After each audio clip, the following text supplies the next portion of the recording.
Hello, everyone, and welcome to Author to Author. Well, you now know me as publisher, but I'm just everyday author out here trying to help the world tell their stories. And I was on Instagram one day, minding my own business, and I ran across this beautiful, beautiful lady talking about some tea with Tina. I said, well, I'm here for it. And I listened to her amazing story, her amazing journey. She's beautiful, as you can see.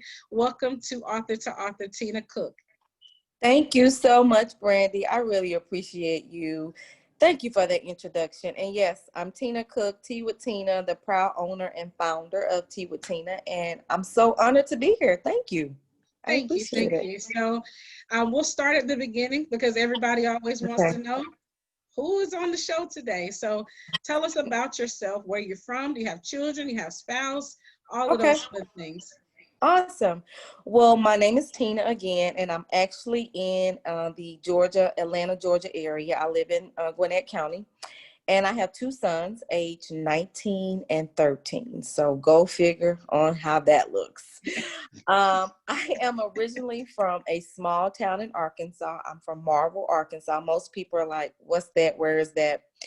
It's very near Little Rock. That's going to be the biggest thing that's closest to it. But I grew up there, and I'm the oldest. So people say I'm a little bossy, but I don't think so. But I'm the oldest, and I've been in Georgia probably all of my adult life, probably since I turned 21. And I currently have a master's degree in community counseling, and I've worked in the healthcare industry for over 18 years. So you name it, I've done it. But I really enjoyed working in the hospital setting. My last tenure would have been with child abuse victims. I did that for close to about 10 years. And here I am now. I'm a wonderful, proud poet, author, and writer. And I'm so excited. My journey started in writing poetry probably around 2015. So here I am now. I'm enjoying it, and I'm so glad to be here. So. Thank you. Awesome. I only have one child, and it's a girl.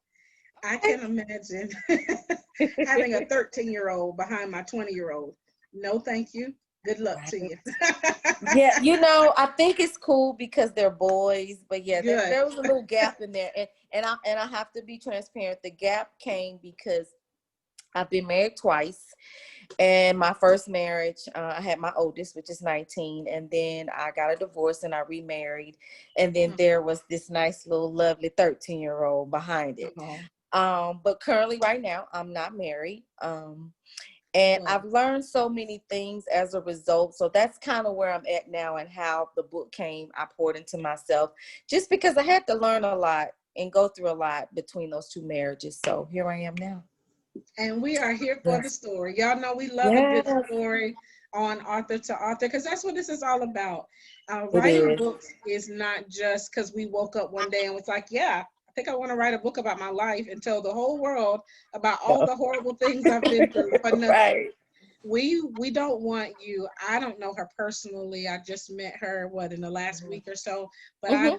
I know from watching her channel, and we'll tell you how to follow her and all of that stuff. But from following her, she seems Hmm. like a very genuine person, and she wants the best for people, and she doesn't want you to Oh, have to go through definitely. what she went through. And that is why we tell our stories. And so we're gonna go back to the first marriage. Let's just start Hmm. there. Yes. So tell us what happened if you can. Oh, of course. give us Oh, yeah. give us the good details. She said, give us the good details. So I moved to Atlanta when I was 21. And as what I like to say is I was following a boy, right? Uh-huh. So we so we had dated in college. As you could say, we were college sweethearts, and we dated, and we both graduated around the same time. And he was already in Georgia because he was originally from Georgia. And when I graduated, I just was like, oh, I'm gonna follow him. And I can be transparent. I didn't know anything about being a wife. So I moved to Georgia. We were living together with this whole notion, oh, we're going to get married. But what's that really about, And I think for me, it was more about, well, why not do it? Because my family had always taught me. I come from the notion of the family that teaches you go get a good education and then get married. But it's a lot that goes on into life in between all that. So long story short, graduated from college. Both of us did. Moved to Georgia. We lived together for about 2 years. And then there we were. And I was like, well, I mean, aren't we going to get married? That's what we're supposed to do.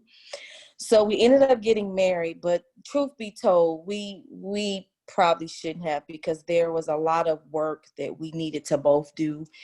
And there were some red flags, ladies. Come on, we always get the red flags. In premarital counseling, he just kind of felt like, why should we do this? We know each other. We've been dating all this time. We really didn't know each other. So probably we were married for about maybe 6-7 years. And of course, we all changed, right? So things started to shift a little bit. And I just noticed that I was growing into someone different. And he wasn't necessarily growing, and we were not growing together. Yep. We were not a partnership at all. And I just looked up and I said, oh, I don't think I can do this. But I had a lot of resentment. I had a lot of anger. I had a lot of shame behind all of it. And I just didn't think I could really do it. I thought, well, I don't want this, but I can't tell anybody I don't want it. So I didn't even admit it to myself for a long time. I just dealt with it. And then one day I exploded and I was like, I can't do this. I mean, I tried it all. We did the counseling. We did counseling in the church. We found a regular counselor. You name it. We did it all. We tried to rededicate ourselves to each other. Nope. Didn't work. So when it came time for the rededication, was it that you couldn't, or it was like your paths were just different, or he wasn't willing to make the match to where you were? So you were growing and growing and growing, and he was growing at this pace, and you were growing at this pace. I don't, because people be like, well, do you regret it? Do you wish that you had stuck it out? And I'm like, well, I don't know if either one of us had the capacity at that point. I believe because he was very stuck and had a lot of hurt and pain that he was not dealing with, that it wouldn't have worked, because to me, I think you have to have two willing people that are willing to do the work, and we both were not willing. So no. There are some containers that are expendable. Expendable. Yes. And then there are some containers that are expendable. There you go. If you're not a wordologist like we are, one means that you can expand it, and one means you throw it away. That expendable is what you are at a job. That means you can be replaced. You can be replaced. So I have to stop. And the reason why I chuckled on your capacity statement was because all of my exes came to visit me in a dream. And if y'all are tired of hearing the story, I'm sorry, because I have to tell all of my sisters this. It's revelatory. And I'm gonna make it short. But basically, all of my exes came to visit me in a dream. Okay. And in the dream, they were in a really big king chair, and I was on a platform.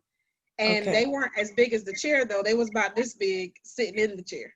And apparently they didn't fit the chair good, but I had put them in the chair. Amen. And so I asked them, why did you leave? I did everything that you asked me to do. And they transformed faces throughout the dream. So it wasn't like all of them. When I say all of them, I've had 4 major relationships probably, but in between dating, but they all kind of transfigured throughout the dream, and then they would stop on a major face, and I would know who that was, and I'm like, what you got to say? Oh, like so he said, you were in too much pain, and I couldn't handle it, and you cried a lot, and I left. And that was in my, so the guys' faces that I saw were guys from my early years. Then the next group of guys was like my mid-20s, mid-30s. So I'll say mid-30s. And when he stopped, he said, you are moving in your purpose so fast.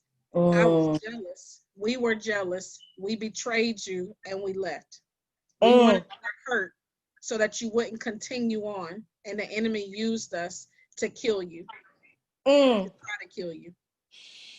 I was like, that's true. Okay, yeah. So then, and then one said, but a man is coming who will be able to handle who you are. I was like, okay, thanks. Okay. Then the last group, he said, I really loved you and we were compatible. We liked the same things. We both enjoyed each other's company, all of that, all the things. However, we were compatible, but I couldn't hold the capacity of who you are or who you are becoming. Then I said, but why? And then I woke up and I was like, oh, I need this answer. This is the answer that I need. And the Holy Spirit said, oh, wow. Compatibility and capacity are not the same. Nope. You can put liquid in a cup, but if it's 2 liters worth of liquid going in a 1 liter, half of it is going to spill out. But the 1 liter can pour into the 2 liter all day long. And the 2 liter will never realize that the 1 liter is giving all. The 2 liters not giving all. They still have half left. And that's what was happening is I was pouring all. They were giving me the equivalent of what I was giving them, but they had way more to give. They just weren't giving it. And so it was cup not full, waiting to be filled, but you filling them up. You constantly filling them up. And then you're empty because you're thinking they're going to pour back into you what you poured into them. He says, so capacity is not just about the thing that you're holding, the container, but what's going inside of it. And so he gave me the visual of Beautiful. when they said one day a man will come and you will pour together into the same cup, not individually pouring into each other. You will pour what you have into one cup, and from there you will pour out. It reminded me of what they do at weddings, where they pour the salt in one container. And I was like, oh, that's why she said, because this is about unity. Neither one of you should feel as if you're lacking anything, because you can both go to the same cup and get what you need because you both put it in there. I was like, yes, God, now where is he? I love it. So I'm here to tell all of my sisters that we no longer have to, we don't have to prove. You don't have to do that anymore. We don't have to, because this show and tell generation we live in, where you got to show me everything before I buy it. I got to try the cow and eat the cow and play with the cow before I can marry the cow. Just if I'm gonna be a cow, just marry me anyway. Thank you. Exactly. So, please and thank you. You know, all of that has gone out the window. God does not work like that. Someone said to me, Jesus didn't need to see inside the tomb of Lazarus to speak life into it. And I believe that. He said, Jesus didn't need to see inside Lazarus' tomb. I can speak into your life without knowing all the things that you've been through or gone through and all of that kind of stuff. So capacity is my word for this year and beyond. Yes. So you came through your first marriage, you realized this isn't going to work. And I'm glad you know, I was married before, and guilt will ride with you as long as you allow it to. There's no regret. God does hate divorce, because Christians always try to throw up, God hates divorce. Well, he also hates the fact that I'm going to kill this man if I don't go. If I don't go away quickly, he's going to be getting him back. Yes, you know, yeah. No, I feel you, because there was a lot of guilt. I had a lot of guilt because my family, they don't believe in divorce. They believe you need to stick it out regardless. So yeah, I didn't really talk about it. A lot of them didn't know until after the fact. But I was just like, but I still had some lessons though, Brandy. I still had some lessons and kind of jumped on into that second situation and quite hadn't learned what I needed to learn. What was the lesson and what did you need to learn? So after the first one, because I mean, when you get married early 20s and you don't really know who you are, when you wake up and you're 30-ish, what you wanted at 20 and 30 look very different. And what was cute at 20 ain't cute when you're 30. It's like, do you have some ambition? Right. Do you have, I mean, where are we going with this? And I had to just really think about also, I hadn't really had a lot of models as it related to marriage. My parents had gotten a divorce when I was a teenager. Some key models that I thought I had, I really found out later that they really weren't, and that they were just kind of living in a miserable situation. But long story short, when the second marriage came, it came very quickly. So I literally got a divorce. I was out on my own for the first time as an adult woman in Georgia. And I was finding my way. I was like, okay, it's me and my baby. We're gonna live. We're gonna get this thing together. And here comes along somebody, and I'm like, oh, and I kind of knew of the person when I was married, and they knew I was married. So for them to find out that I was divorced, it was like, oh, okay. But long story short, the second person, he was younger than me, and I tend to like the younger guys, so he was younger than me, but very, very. I know that's another book. That's another. Is that book. Another? Is that's that on a different channel? Okay, that's another book. Say no more. But I quickly really liked this person, and it was great. Great Southern hospitality. I was like, okay. And next thing you know, as I'm trying to shift between this divorce and all this hurt and pain and craziness going on from that, lo and behold, I start dating you and I get pregnant. Oh, so in my mind, I'm pregnant. And he said, oh, well, I want to be with you. We're going to have to get married. And I cared about him. But in the back of my mind, when he said that, in the back of my mind, I was thinking, we ain't got to hurry up and get married. Like, you can be the father and I can be the mama, and we can raise the child. And we can see what we going to progress to. But for him, it was, no, it's a solid deal. You pregnant. You can't live separate. We need to be together. We need to get married. And I was like, sound good. But I wasn't really convinced that that's what I needed to be doing. I knew he would be a great dad. I was enjoying the relationship, but I wasn't really. But fast forward, I end up living with him, getting married. Now I got my 2 sons. So now I go from single to being divorced, single, and then now I'm married again. So now I got a blended family. Ooh, that ain't no joke. I don't think people don't understand that. That's another show too. So that's another channel. So you jump into all that when you're still trying to heal and figure yourself out. Now you got these 2 babies. How old were you at this point? I was mid-30s by then. Okay, so you're a little wiser. Little wiser, but a little bit.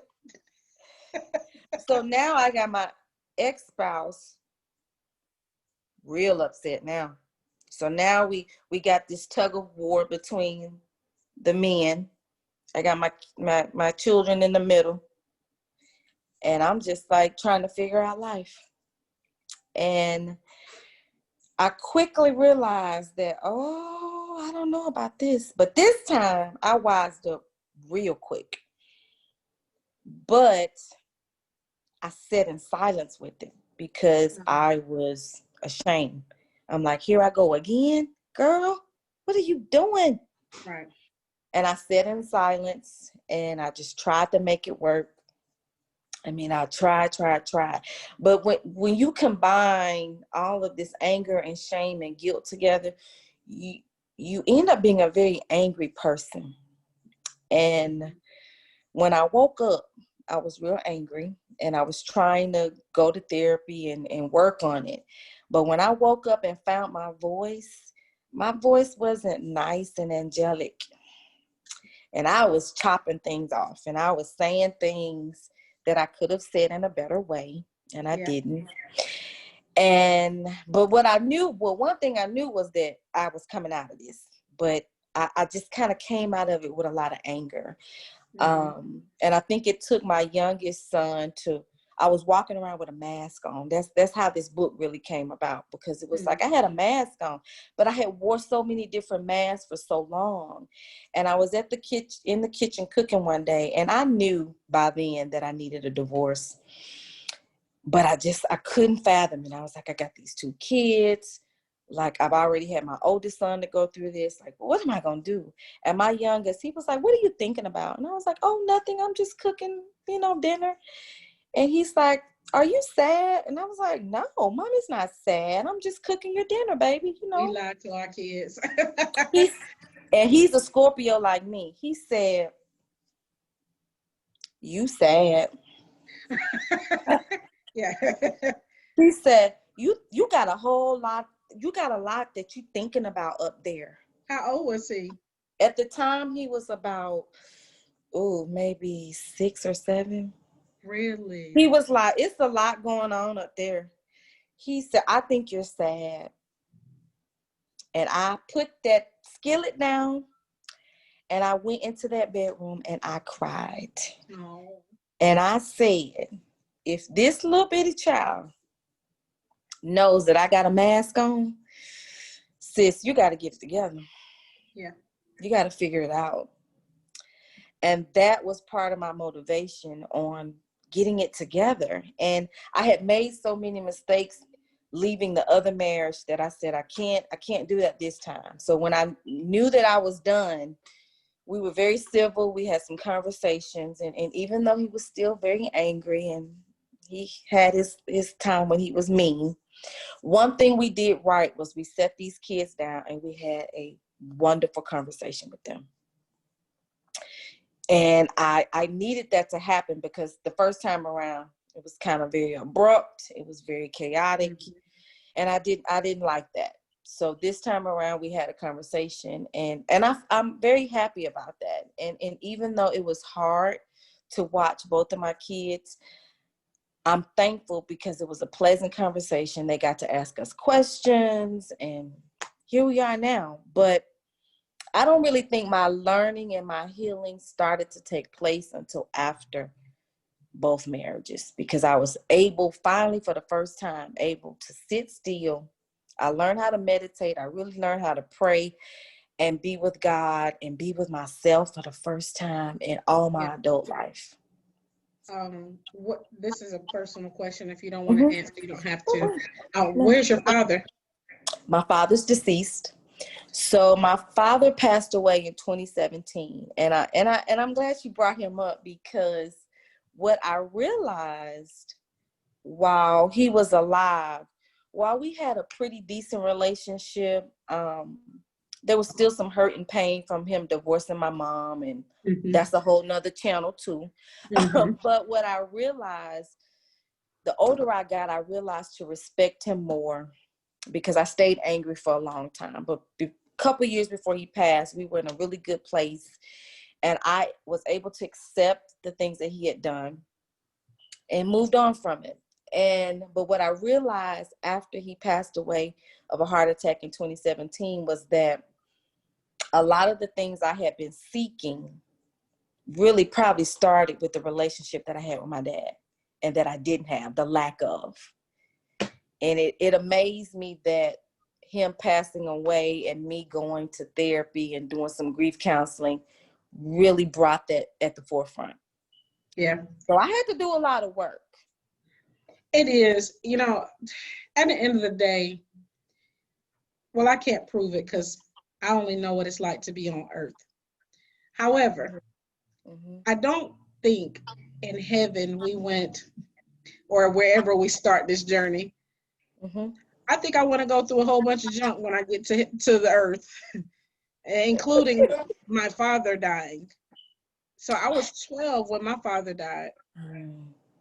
Okay. And I just did on a live, I talked about how the first message that I got from a man made, not saying that my father didn't love me. I know he loved me. So the first message I got was that your father will provide, right? A man is a provider. We were in the military, so I knew military men provide for their family. I knew that. I knew that he would take care of us because my mom went to the mental hospital for a little while. Okay. And he took care of us. But the same person who sowed those seeds left me by suicide. What? What? So Right. I grew up for 20 years thinking, you're gonna leave me. Don't leave me. If I would date someone and they would be gone for like a day or two, the only way I trust you is if you live with me. I don't trust you if we can't live together. And I'm a Christian, die-hard Christian. I love the Lord, but at this, as old as and at this point I was about 23, 24. Okay. I don't trust you if I can't see you Mm. because my daddy told me he would be back, and he didn't come back, and he knew he wasn't coming back. And I'll spare the story itself. No, But it was assisted suicide. He knew he wasn't coming back, but he new, told me he was coming back. coming So back. now I got abandonment, I got rejection, I got you lied, and that was from my father who's in my bloodline. I'm supposed to trust this random man who ain't even my kin? Oh, no, I I feel don't you. trust you. And No. so God had to dig up all of that stuff. And I didn't even know until I'm sitting in a domestic violence shelter trying to figure out how I got here. And the lady asked me, where's your father? What do my father have to do with this man putting his hands on me? She was like, everything. She said, you're Everything. more than likely, the answer Yeah. that you're going to give me is that he's not in your life. And I was like, well, yeah, you're right about that. And then I told her what happened, and she said, you're really just trying to find the love of your father, and you'll do anything to get it. And because if someone promises I won't leave you, that opens you up to be and do all the things to keep them. So you never want to say no. You never want to have an opinion. You let them walk all over you. And obviously now you're letting them put their hands on you. And so it really just opened my mind. Yeah. First of all, opened my mind to receive the healing that God was going to have to bring, because I'm 30 years old. I'm 30, just now dealing with my father. And I didn't even know it was, I didn't get grief counseling. I didn't Okay. get any counseling. We just went to church and said, it's going to be okay in the morning. When it's morning. Where in the morning? It's Where gonna in the be morning? all, it's gonna be over in the morning. When is the morning coming? When is Because morning time? I'm in all of these horrible relationships, and I'm not that kind. I'm not a messy person. Yeah, But for me. some reason, messy keeps finding me. That Write that book. Yeah. So I totally understand. Mm-hmm. So what do you think was in your husband, number one and number two, that may have been either the lack of your father, or not the lack, you had his presence, but what do you think? Because I've also heard, before you answer, that we marry our father because Yeah, I of the heard good that too. things. I heard that too. Yeah. So, and Yeah. men marry their mother because of the good. So it's not just all bad things. If you No. see something in a man, you're like, oh, my father was a provider. He was a protector. He's good looking, whatever. One guy pulled up his mama's picture, and I looked almost exactly like her. I was like, that's creepy. Um, and then one guy I dated, he stood like my father. His stance was like, and I was like, wow, because inside we attract what we love. We So do. if it's pain, if you love pain and for some reason you attract it. Now, I didn't love mess, but I loved people. I loved people that were okay with being messy. How about that? It Okay. wasn't that I loved the Mm-hmm. mess part, but I didn't have boundaries. And I dated people Yeah. who didn't have boundaries. So if you smoked, that was fine. If you drank, that was Mm-hmm. fine. Obviously, we're living together, that's fine. Even though I'm Mm-hmm. in church hearing this is what Mm-hmm. you're supposed to do, boundaryless living was okay with me. And therefore, all kind of things that it was like a swamp has no boundaries, and so Mm-hmm. everything is in there. And so when you live your life without a boundary, anything's Mm-hmm. liable to happen inside of it. Yeah. So Wow. that's what I was asking, what do you think was in Um, your husband? you know, I think number two, because he was very family oriented, really fun loving, likes to joke around. That definitely was my dad. Oh, Hard worker. My dad worked his butt off. I mean, I don't. Me and my brother, we laugh about it now because we're in a good place. But we're like, he didn't really have much, but he lived life like he was like a celebrity or something. Like, I mean, he just was very fun loving. mine So I too. can see that. Um, and he wasn't the best provider. My mom always was filling in the gaps for that. So I think you're right. The good part of the second one was that definitely a provider, worked very hard. Um, the opposite, like my first one, he started out being like this smart, really eager guy. He was really projected. He thought he was going to go to the NFL, and when all that failed, he just ended up being this very depressed and just Oh, doom and gloom type person. And I didn't really know what to do with any of that. And I was just like, where we going? What we doing? So very kind of opposite from both sides of it. But I think where I learned the most, where it really came home for me with my dad, was last year. I was in a relationship and didn't really realize until after I got out of the relationship that, oh my God, was I trying to fix that person because that person reminded me of my dad? Oh my goodness, what the world? And that's what it was. When I really looked at the character of the person and how they moved, I had to go sit down because I was like, right. God, I put that myself in timeout. that is my daddy. And as much as I love my dad, and I can say great things about him. I know he loved me. He wasn't this very emotional type guy. But when it came to women, oh, he had plenty of them. That was one of the reasons why he wasn't with my mom. And I can admit that, but when I looked at this person that I was trying to entertain last year, when I really woke up, I was like, oh, Right. that's my dad. And I think subconsciously, I wanted to fix that. I wanted to fix him. My dad is no longer here with me, so it's like I'm gonna put all I got into this. I'm gonna believe in this person. I'm gonna be the ride or die. I'm going all in. And I also had this guilt because I knew my dad, even though he was remarried for the third time, and he really wanted my mama, but Of course. he knew he couldn't have her because she Right. vowed she would never deal with him again. She actually remarried, and my stepfather, he's deceased now. But even right up until my dad died, he would see my mom in the same hometown and be like, hey, oops, I'm sorry. He would It's be okay. like, hey, I'll leave my wife whenever you're ready. Just let me know. Oh, he was bad with it, okay? So blessed Jesus.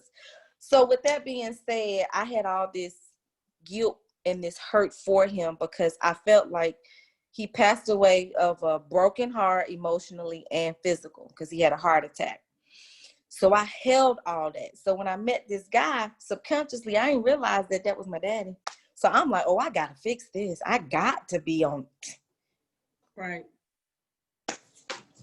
That happened to me. With it was with children though.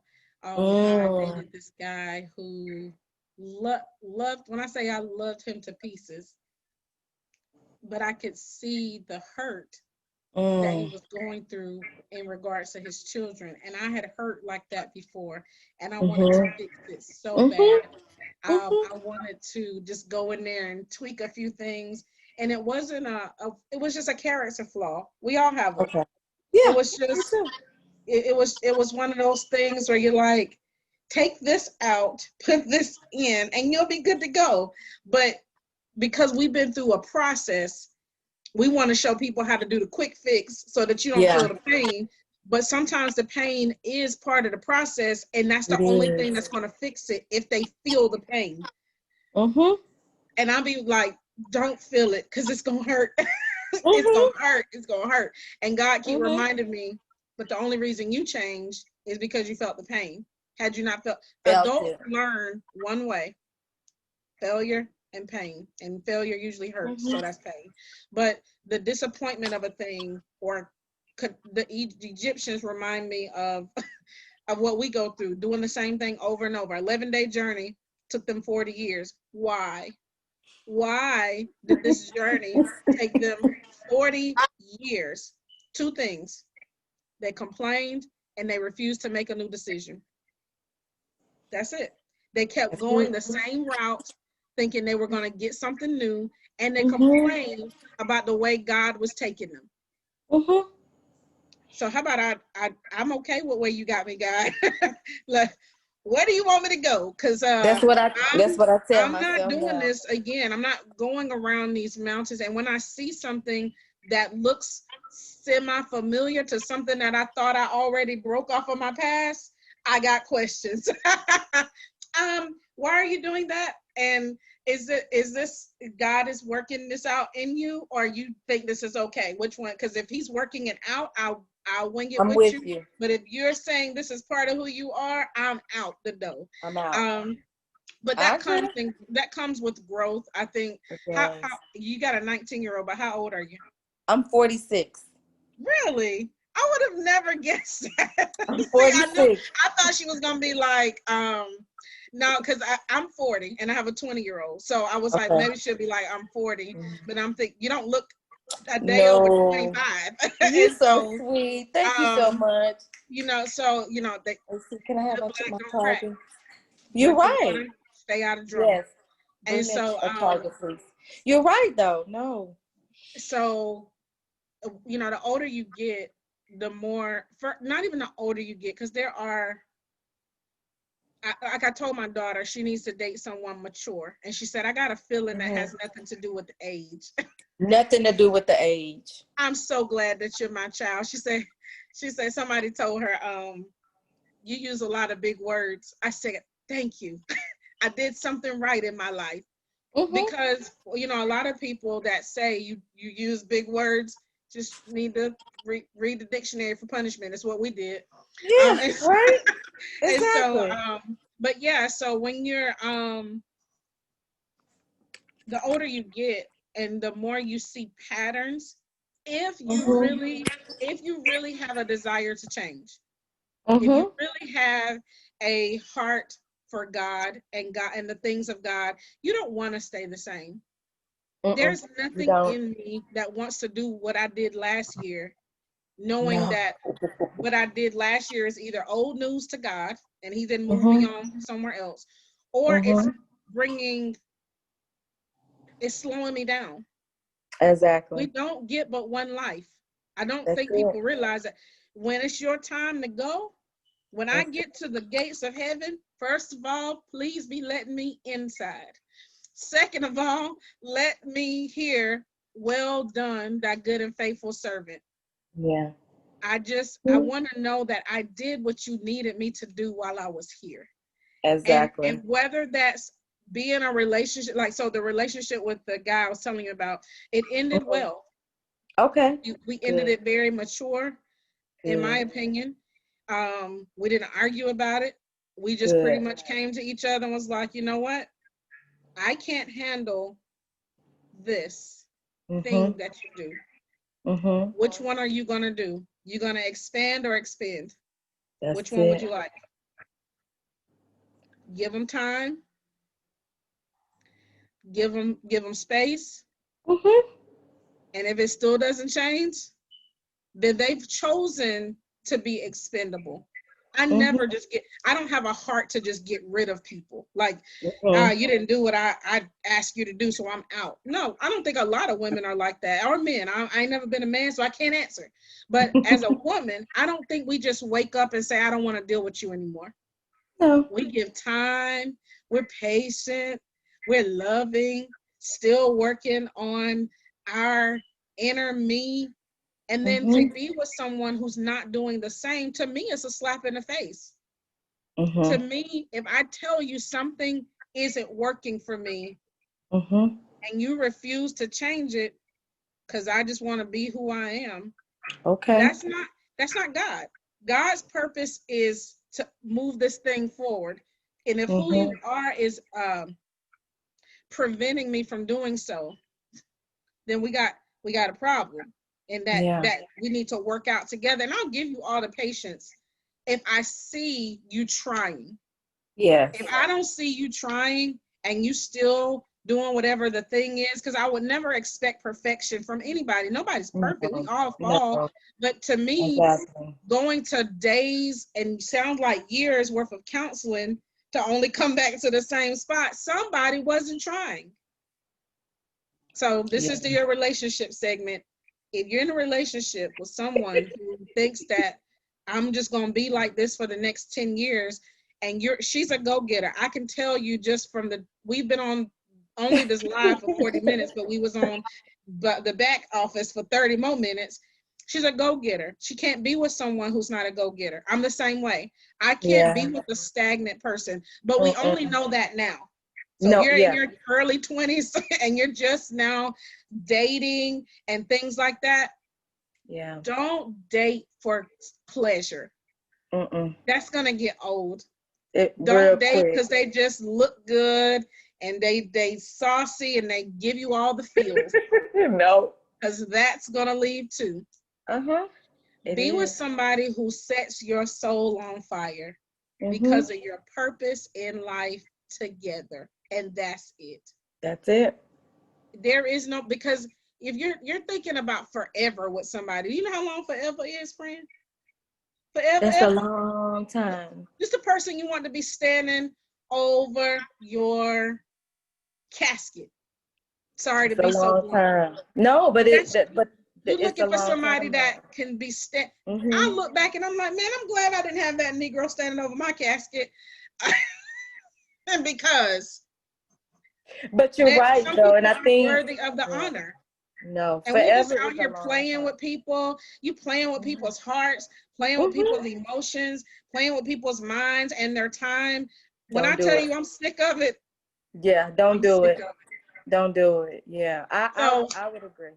Yeah. Tea with Tina, how Yeah. did that come to be after you went through all the things? I heard you say you Mm-hmm. started writing in Mm-hmm. 2015. What caused Mm-hmm. you to pick up the pen and start penning your story? You'll never guess, but I. Oh Lord, I don't know what happened. Something's happening. Something's happening. Ooh, I don't mean to share any screens here. I already shared Oh, that's you doing that. Oh, I'm it. sorry. Oops. I was like, did I press that button? Okay. Can you So see your basically, website? I can. I can. Thank you. That don't even look like you. You lost weight? I did lose a little weight, I think, I guess. I don't know. But my hair is different and I have like a little hat on and I got different Oh, I things. got one of those. I should have wore. We could have wore our look. We're gonna have to I redo should, this again. I'm wearing my hat. I'm gonna get my tea, and we're gonna be yes, sipping and talking. we can do it. We can do it. I should have done that too. I started writing in 2015. I had met this guy and we became very good friends. We tried to date each other. It really didn't work out, but we ended up being really good friends. But long story short, he he's a very good writer. He doesn't think he is, but he's very poetic. So he would like say things to me or share different things and I would just start writing, right? And I had never really been a writer. And I just started collecting all of these poetry pieces and I would share them with him. He'd be like, "Oh my God, that's great." So what I forgot is that my mom is a writer, and that she used to write years ago, and she would write these different passages and things for people in church. And it totally slipped my mind that she did that. So I guess deep down it's always been there, but I just didn't realize it. So I wrote for years, a couple years, wouldn't really share it. And then I started sharing my writing on a blog, and people would respond, and I was getting all this great feedback, and they're like, oh my God, your poetry pieces are just so like in depth, and I can tell you're healing and you're all this. So I was like, oh, okay. But I still wouldn't do anything else with it. I was just afraid to get up. And people will say, well, why are you afraid? And I said, well, guys, I'm still healing, and I need to be in a good place when I present these things. You can't be all broke up trying to present a poetry piece now. Listen. Come on. Are you going to do something for us today? I can, yes. Okay, yes. So in 2019, February, I collaborated with another young lady, did a wonderful Valentine's Day celebration for women all around love. And I presented my first piece ever on stage. And that's what started it for me. 30 days later, I created Tea with Tina in March of 2019. And here I am today. But basically, the format behind all of this was that I wanted to have a place where I could do poetry. And I kept thinking about tea, and a friend of mine was like, Tea with Tina, and why don't you find a local tea shop and you guys go and get dressed up and look cute and you do your poetry, and there you go. And I was like, oh, that sounds good. So that was really how it all started. And here I am now.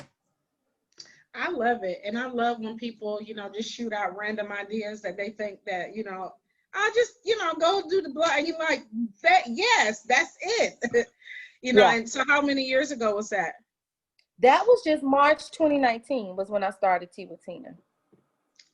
How have your results been? I know women, we love to get together. Mm-hmm. It's been great. As I was telling you before we got on, when I first started in 2019, I just wanted to do something quarterly. That's it. But then at the end of the year, I felt this fire, and I was like, no, I want to commit to doing a Tea with Tina once a month. And then COVID came, and here I am. But even though I had to pivot and go online, I have created some new things that have really kept me in the forefront of my followers. So it's really been great. I mean, the book has just done wonders. The tea is doing great, and people are really into the mindfulness part of it. So it's been great. I'm enjoying it, and I'm just ready for what's next. So good. And I know what she's going to be doing next, but we'll talk about it when we're done. So you started out with the blog, which is here. What inspired this one here? What are you wearing?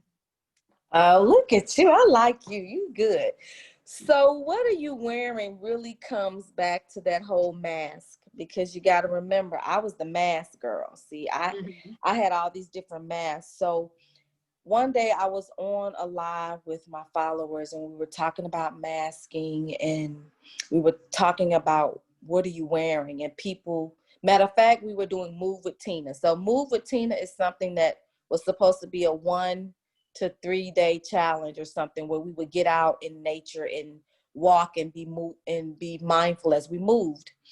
And next thing you know, we're doing it for 30 days. Next thing you know, it's a whole movement, and we're doing it like twice a week. So one day while we're on the live, I was like, what are you guys wearing today? And people start saying, well, I'm wearing fearful. I'm fearful today, or I have all these emotions around. I'm angry about this or that. And I'm just like, wow. And I'm like, everybody was just wearing something different. Somebody was very anxious, so they felt like they were wearing anxiety. And I just was like, it amazes me, all of the different things that we were wearing. So I wanted to encourage people to change what they're wearing.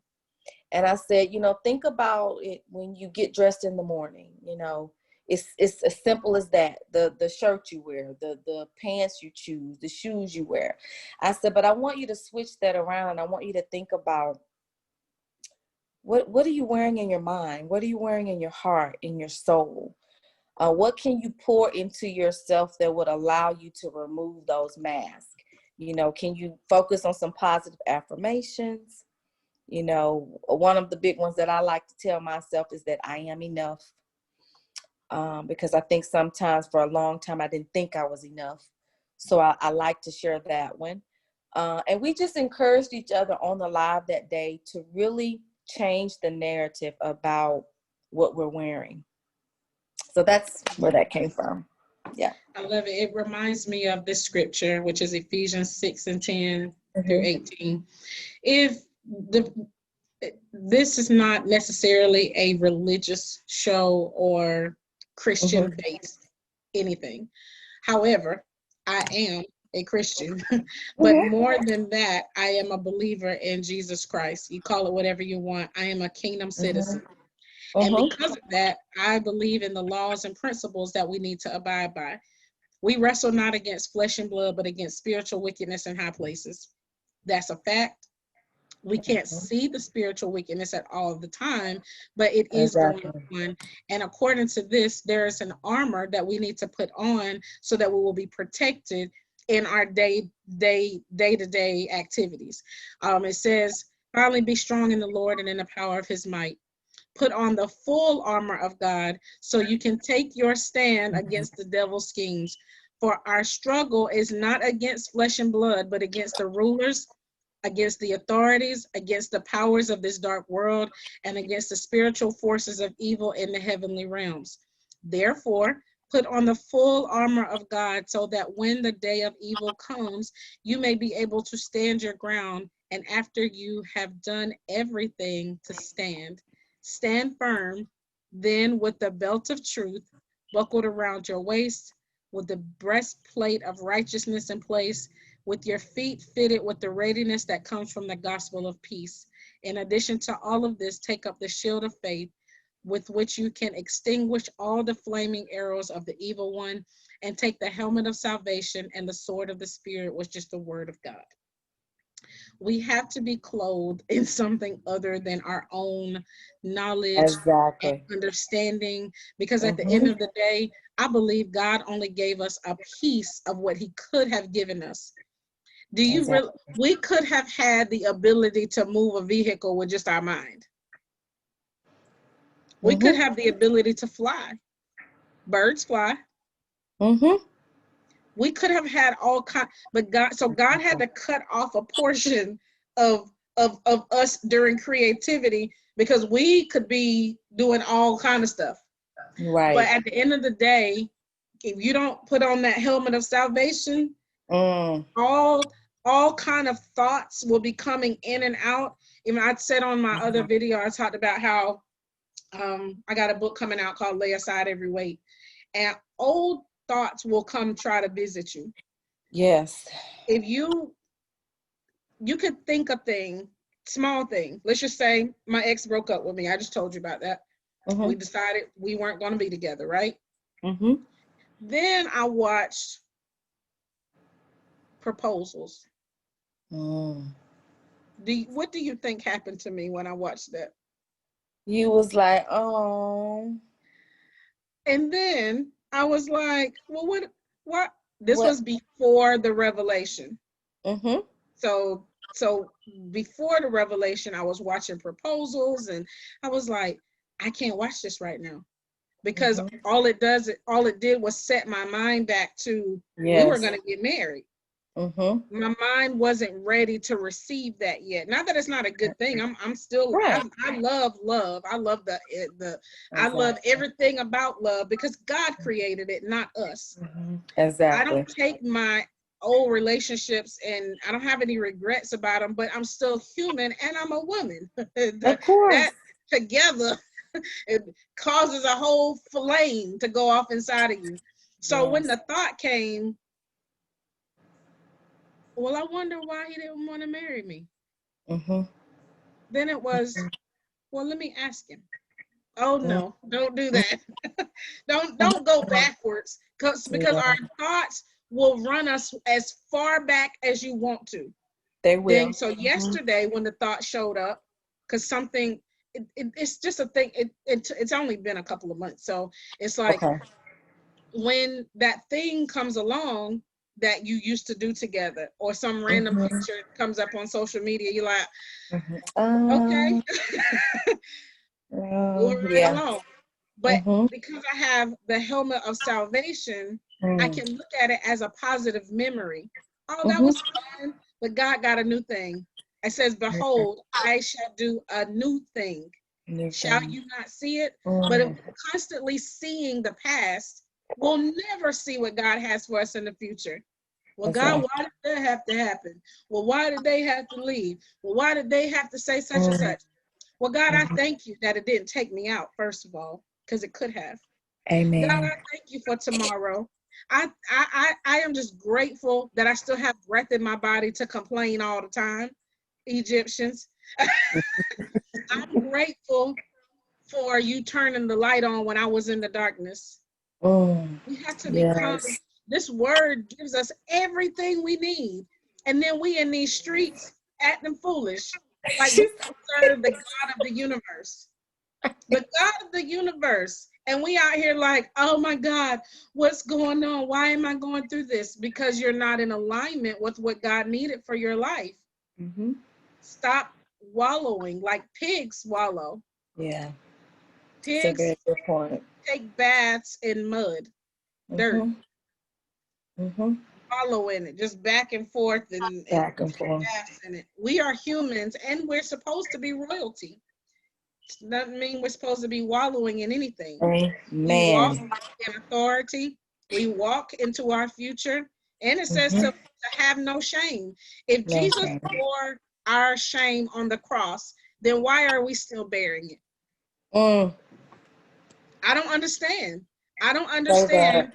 if Jesus Mm. said, my burden is light and my burden is easy, then why are we weighed down with the things of the world? Amen. That's it. I don't understand. That's So, it. the armor of God, Yeah. putting on what you're wearing, when you get dressed tomorrow, Hmm. even when you get undressed today, Exactly. take off all of that Mm. negativity, all of that resentment, all of that, them past hurts and pains, and Hmm. put on what God gave you. Mm. He gave you That's true. something, even if it Yeah. wasn't but one thing, and that could just be peace. Maybe you are a peaceful Mm. person and somebody don't make you mad. I get Right. that part. So, but Yeah. is it resilience? Is it Yeah. grace? You got Hmm. something you can put on until you get Hmm. something else. Because we go from glory to glory to glory to glory. So you may not get all Yeah. the glory at first, but Mm. start where you are and put on righteousness. Take off unrighteousness. Take off Exactly. impurity. Take off Hmm. whatever it is that is on you that ain't supposed to be on you, that's not in this list that she has on her site, or that's in Ephesians 6 and 10 through There 18. you go. Um, so let's talk about your homemade teas really, really fast. So we talk tea with Yeah. Tina. We can't let them get out of here without actually seeing that you have your Exactly. own tea. It's not just drinking tea, but you're drinking her tea that has her name on it. So tell us Yes. how you got there. What happened? So Serenity was actually born last year, March 2019, but she didn't have a name. And basically, the tea shop that I work with, partner with, I told them I wanted the tea to be purple because that was going to be my brand color. So they played around with it. They worked it out. And we would serve it cold or hot. And then we will also have like an alternative tea that we would provide for the guests. So probably in maybe February of this year, as we were preparing to pivot for due to COVID, the one of the owners called me and she said, you have this tea, people are starting to ask for it, and we don't sell it. That was not part of the agreement, so we don't sell it, to our customers. We really want this to be your tea, but you need to name it. So I go, okay.